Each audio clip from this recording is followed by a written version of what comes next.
I wanted to find the exact moment when an American pilot first deliberately hunted a North Vietnamese SAM site instead of just avoiding it.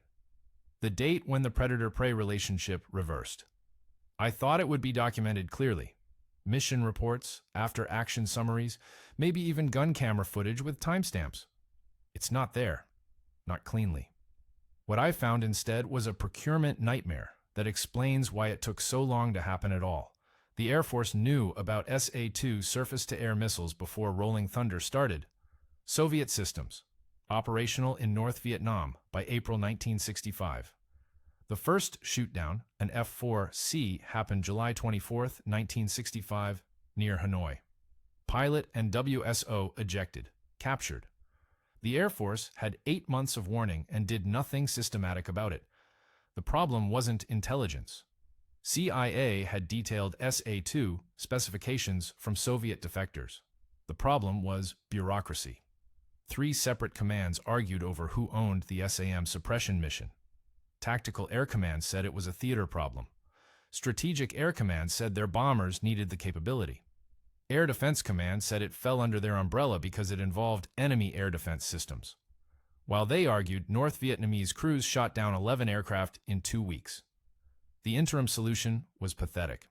F-105 strike packages would assign 2 aircraft as SAM suppressors, meaning they'd carry conventional bombs and maybe hit a SAM site if they happened to see one. Pilots called it Iron Hand. It didn't work. SAM sites were mobile. By the time a pilot spotted the launcher and turned to attack, the site had fired or displaced. The North Vietnamese crews weren't stupid. They'd turn on their radars, wait for American aircraft to react, then shut down and move. Classic shoot and scoot. Nobody wanted the mission because the mission was suicide. Fly toward the thing designed to kill you. The SA-2 had a 59-pound warhead, proximity fused, didn't need a direct hit. Fragments would shred an aircraft at 200 feet. Normal doctrine said, avoid SAM envelopes. Wild Weasel doctrine said, fly into them deliberately. The name came later. Some captain at Nellis supposedly said, you gotta be shitting me, when briefed on the concept. YGBSM became the unofficial motto. I've never found the captain's actual name. The story might be apocryphal, but every Wild Weasel crew I've read about mentions it. They knew what they were signing up for. The Air Force finally committed in November 1965. Project Wild Weasel 1. Convert F-100F Super Sabres into SAM Hunters. The F-100F was a 2-seat trainer variant, subsonic, designed for teaching student pilots. Now they'd carry experimental radar homing equipment and fly directly at SAM sites while the sites were actively trying to kill them. The conversion timeline was 90 days from concept to combat deployment. That's insane. 90 days to design new equipment pods, integrate them with existing airframes, train crews, develop tactics, and deploy to Southeast Asia. Normal weapons integration takes years. They did it in 3 months because pilots were dying and the bureaucratic argument finally ended when casualty numbers got embarrassing.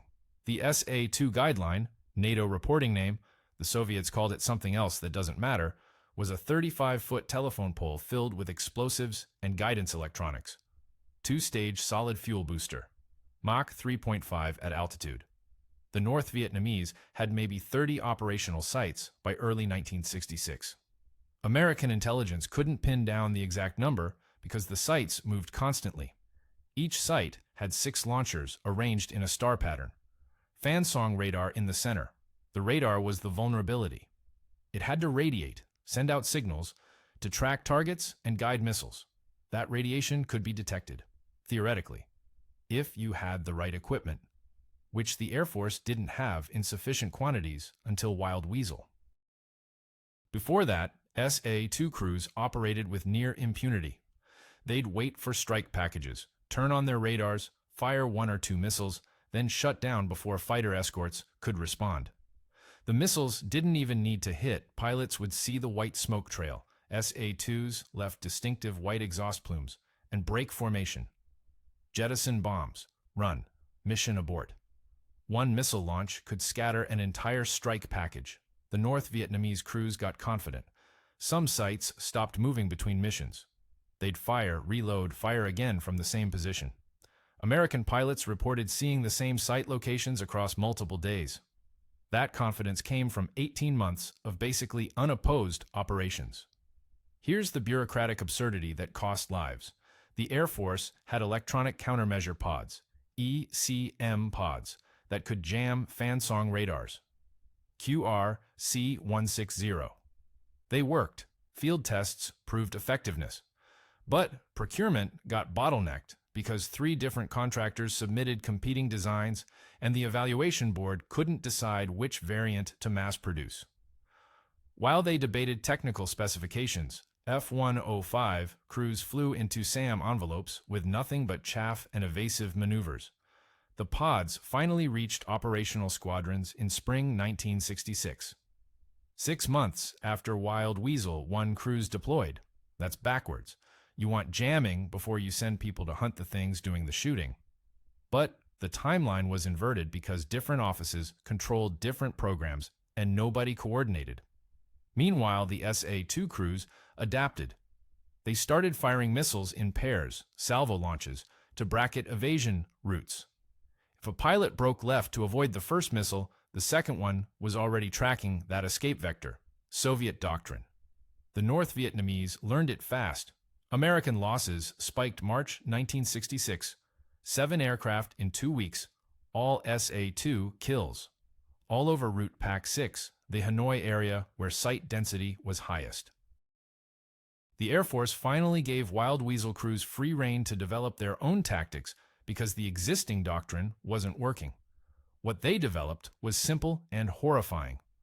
Find the radar signal, fly toward it, force the site to keep radiating by staying in their engagement envelope. Fire AGM-45 Shrike missiles, anti-radiation missiles that homed on the radar emissions. The Shrike had a 145-pound warhead and 10-mile range. Adequate, not great. The catch. If the site shut down their radar, the Shrike lost its target and went ballistic, just fell wherever.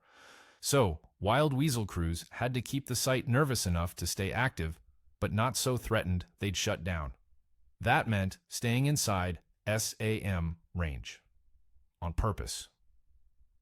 The North Vietnamese SAM crews noticed the tactical shift in April. American aircraft were no longer avoiding them. Some were coming straight at them. The F-100F Super Sabre was a terrible choice for SAM hunting. Maximum speed 864 miles per hour. The SA-2 could intercept targets at Mach 3. The F-100F's service ceiling was 46,000 feet. SA-2 envelope went to 60,000. Every performance metric said this aircraft would lose.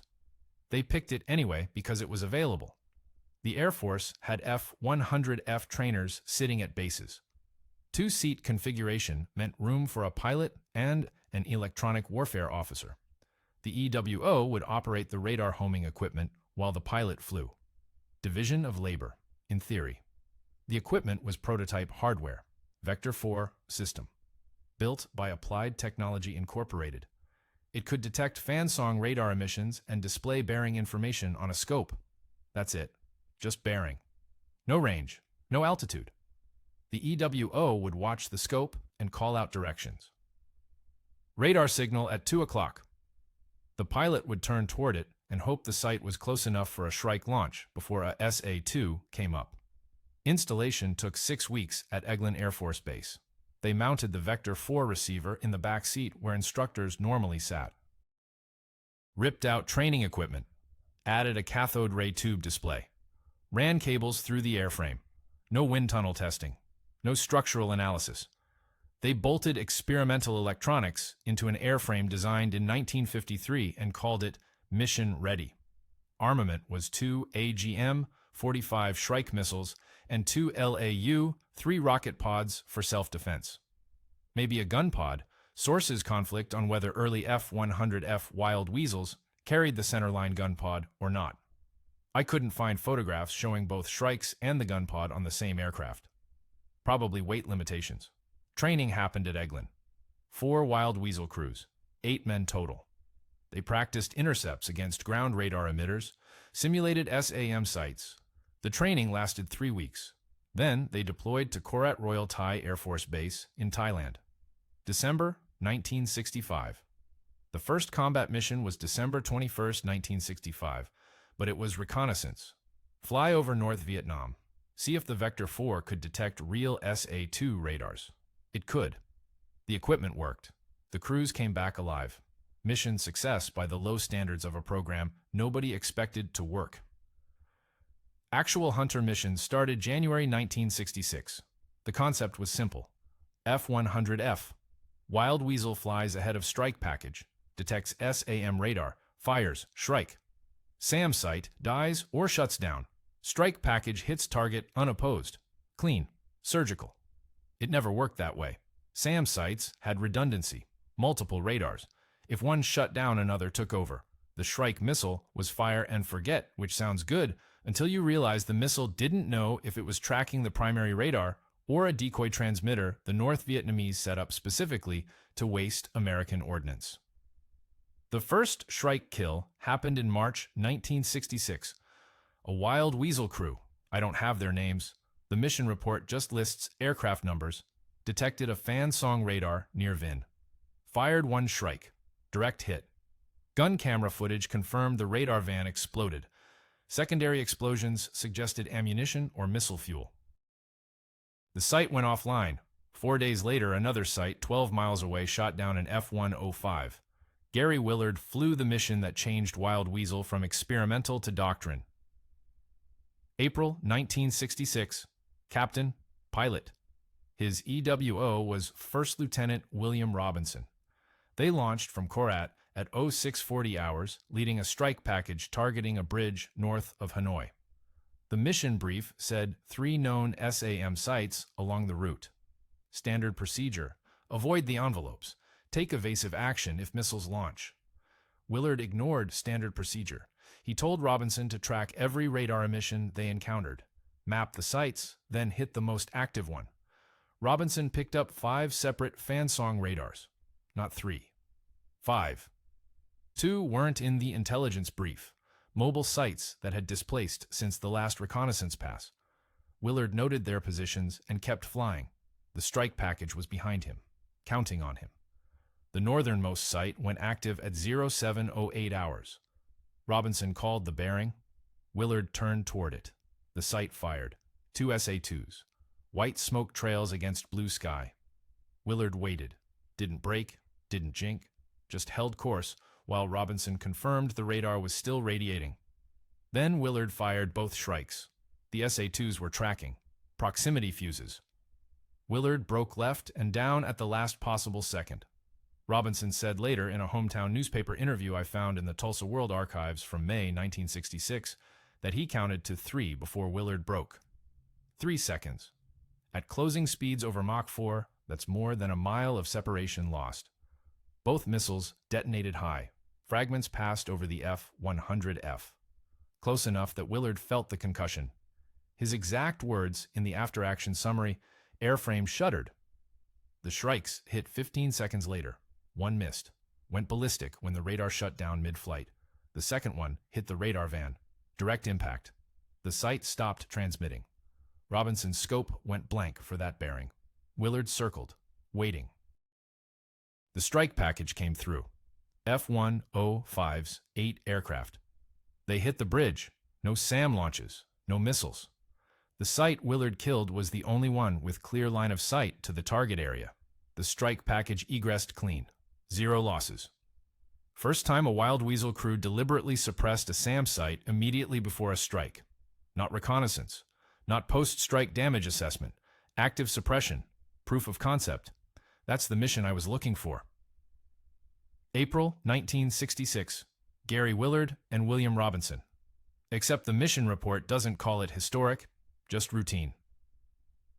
Wild Weasel support provided as fragged.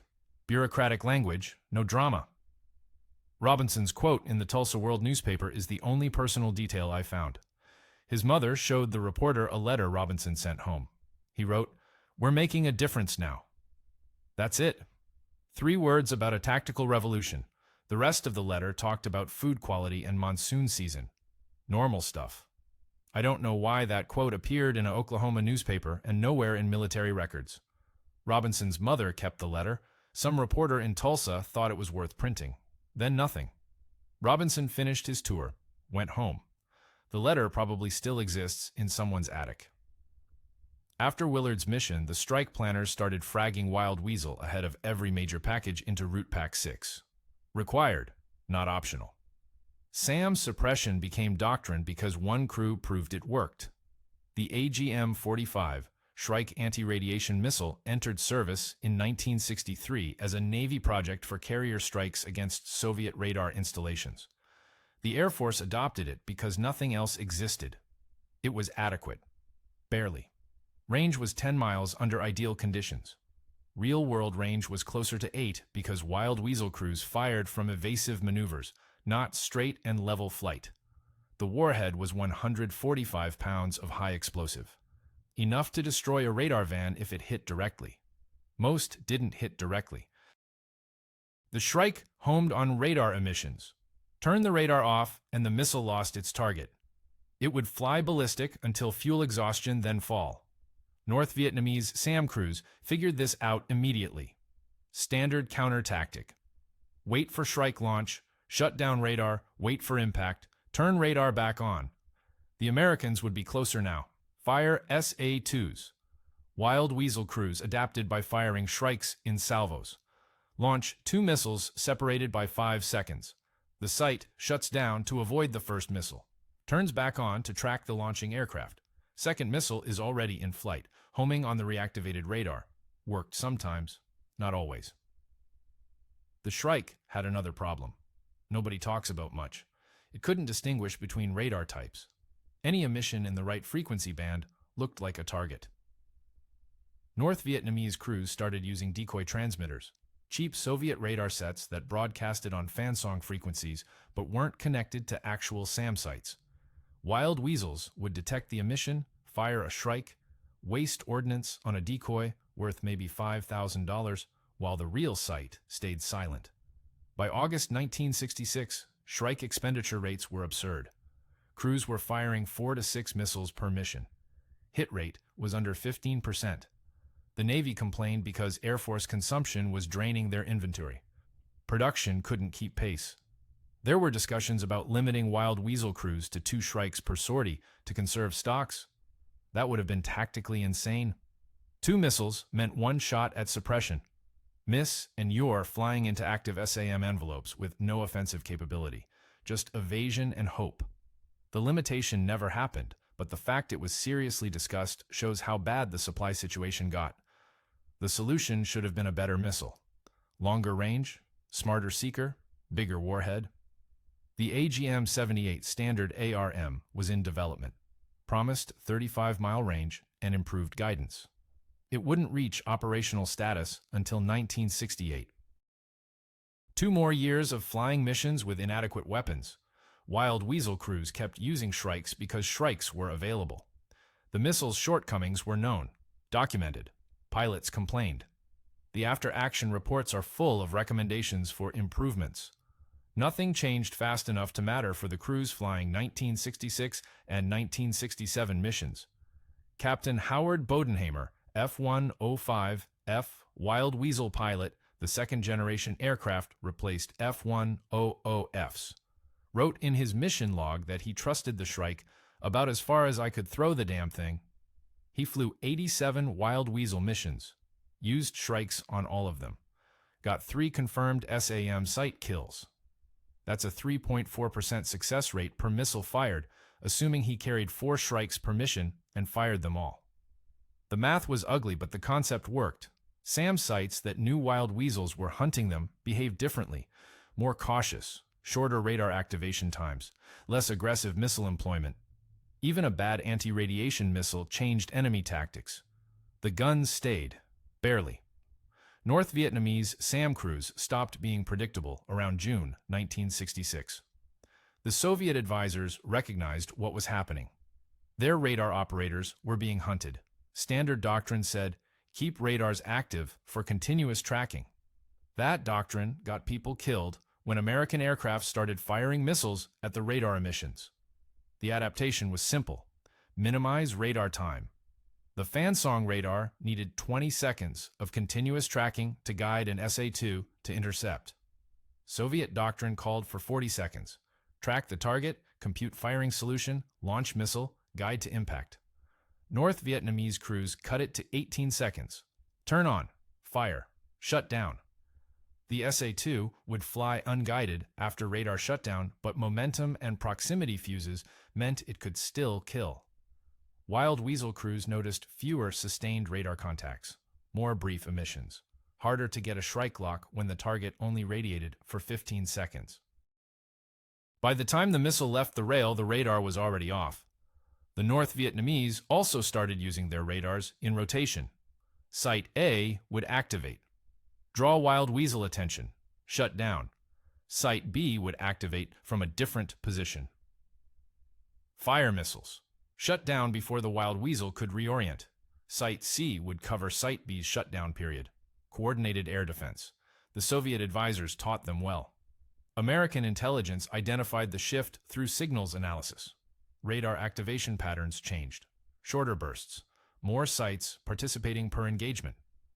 The North Vietnamese were treating Wild Weasel suppression as a tactical problem with solutions instead of an overwhelming threat to avoid. Some SAM crews started using optical tracking when possible. The SA-2 system included optical backup guidance. No radar emissions, just eyes and manual inputs. Effective range dropped to maybe 6 miles versus 15 miles with radar, but it was enough for high-altitude targets on predictable flight paths. Wild Weasel tactics assumed the enemy needed radar. Optical tracking broke that assumption. Captain Jack Donovan, F-105F crew, reported an SA-2 engagement in September 1966, where his EWO detected 0 radar emissions until after the missile launched. The site fired optically, then turned on radar only for terminal guidance. 3 seconds of radiation. Not enough time for a strike shot. Donovan's aircraft took shrapnel, made it back to Korat. The maintenance report listed 47 separate fragment holes. The North Vietnamese also accepted losses as inevitable. Soviet doctrine emphasized preserving equipment. North Vietnamese doctrine was different. They'd sacrifice a radar van to kill an American aircraft. Fair trade in their calculus. One Fansong radar cost maybe $300,000. One F-105 cost $2.3 million plus a trained pilot. The math favored attrition. By late 1966, Wild Weasel crews were facing an adversary that had studied them for 6 months and developed counter-tactics. The technological advantage was still American. Better aircraft, better missiles eventually, better training. But the tactical advantage had narrowed. Loss rates proved it. Wild Weasel crews in the first quarter of 1966 flew 340 sorties with 0 losses. Third quarter 1966 they flew 890 sorties with 4 losses. The sortie count tripled. The loss rate went from 0 to 0.45%. Still low compared to strike aircraft, F-105 EAs were losing aircraft at 1.2% per sortie, but the trend was wrong. The North Vietnamese weren't shocked anymore. They'd adapted. Survival meant learning fast. Their crews learned. The statistics were brutal if you looked at them honestly. Wild Weasel crews flew missions nobody wanted, and the numbers explained why. Between January 1966 and December 1968, the Air Force lost 47 Wild Weasel aircraft over North Vietnam, F-100Fs and F-105Fs combined. That's 94 crewmen. Some ejected and got rescued. Some ejected and got captured. Some didn't eject. The math gets worse when you calculate loss rates per sortie versus exposure time. Wild Weasels spent longer periods inside SAM envelopes than any other aircraft type. Strike aircraft would penetrate, drop ordnance, egress. Maybe 3 minutes in the high threat zone. Wild Weasels orbited there, 15 to 20 minutes per mission, deliberately staying where the missiles were. Standard sortie count for a Wild Weasel tour was 100 missions. That's policy. Reality was different. Crew rotation, aircraft maintenance, mission cancellations meant actual numbers varied. Some crews flew 87 missions. Some flew 113. The average was probably 95, but I couldn't find consolidated records that tracked this consistently across squadrons and years. If you flew 100 wild weasel missions at a 0.45% loss rate per sortie, your survival probability was 63.8%. Coin flip odds, worse than coin flip actually. And that's using third quarter 1966 numbers, which were better than 1967 when North Vietnamese air defenses got denser. Why did crews keep flying? The volunteers dried up fast. Initial wild weasel cadre were all volunteers, men who understood the mission and accepted the risk. By mid-1967, the Air Force was assigning crews, not asking. Assigning. You're a two-seat pilot with the right qualifications? You're going to Wild Weasel School. The official line was that SAM suppression was essential to mission success. True. Strike packages with Wild Weasel support had lower loss rates than packages without. The statistics proved it. F-105 strike missions with dedicated Wild Weasel aircraft lost 0.9 aircraft per 100 sorties. Missions without Wild Weasel support lost 1.4 aircraft per 100 sorties. You saved lives by putting other lives at greater risk. That's a calculus that makes sense at headquarters, less sense in the cockpit. Wild Weasel crews understood they were absorbing risk so strike aircraft could survive, but understanding doesn't make the math feel better when you're the one flying toward the SAM sites. Some crews requested early rotation, medical reasons usually. Nervous exhaustion appeared in several service records I found. That's Air Force terminology for what would later be called combat stress. The requests were sometimes approved, sometimes denied, depended on crew availability and operational tempo. The crews who stayed developed fatalism. That's not my interpretation. That's what the flight surgeons documented in medical evaluations. Crews stopped talking about survival in absolute terms, started talking about probability. Maybe I'll get lucky. Hope the odds hold. Linguistic shifts that indicated they'd accepted mortality as likely. Loss rates improved in 1968 when the AGM-78 Standard ARM entered service. Better range, better guidance, harder for SAM crews to defeat. Wild Weasel losses dropped to 0.31% per sortie, still dangerous. Just less dangerous. But 1966 and 1967 crews flew with Shrikes, with F-100Fs that couldn't outrun SA-2s, with tactics that were still experimental. They did it anyway because someone had to, and the Air Force said it was them. 17 missions between January and March 1966 with 0 American strike aircraft losses in areas where Wild Weasels operated first. YGBSM. You gotta be shitting me. The motto stuck because it captured something true. Every Wild Weasel crew felt it at some point. Usually during the mission brief when they explained you'd be flying toward the things designed to kill you. The program became permanent in 1967. Not experimental anymore. Dedicated squadrons, formalized training pipeline, career path for crews who survived their first tour and, inexplicably, volunteered for a second. Some did. Captain Ed Rock flew 2 Wild Weasel tours, 192 missions total. He survived. Retired as a colonel in 1981. I found one interview where he explained why he went back. Someone had to teach the new guys how to not die. That's the closest thing to an answer I've found. Institutional knowledge. The crews who survived their first 100 missions knew things you couldn't learn in training. How to read SAM site behavior, which radar patterns meant a launch was imminent, when to trust your EWO's call and when to ignore it and brake anyway. That knowledge died with every crew that didn't come back unless someone stayed in the program to pass it along. Wild Weasel doctrine evolved into suppression of enemy air defenses, SEOD, which is still mission-critical doctrine. F-4G Wild Weasel 4s in the 1970s and 80s. F-16, CJs in the 90s and 2000s. EA-18G Growlers now. The mission survived because the first crews proved it worked, despite terrible odds and inadequate equipment. The North Vietnamese never stopped using SAM sites. They adapted. added more sights, improved tactics. But they never regained the operational freedom they had in 1965, when SA-2s could scatter strike packages without opposition. Wild weasels made every SAM sight commander consider whether turning on their radar was worth the risk of an anti-radiation missile. That hesitation, measured in seconds, created windows for strike aircraft to operate. Numbers prove effectiveness better than stories.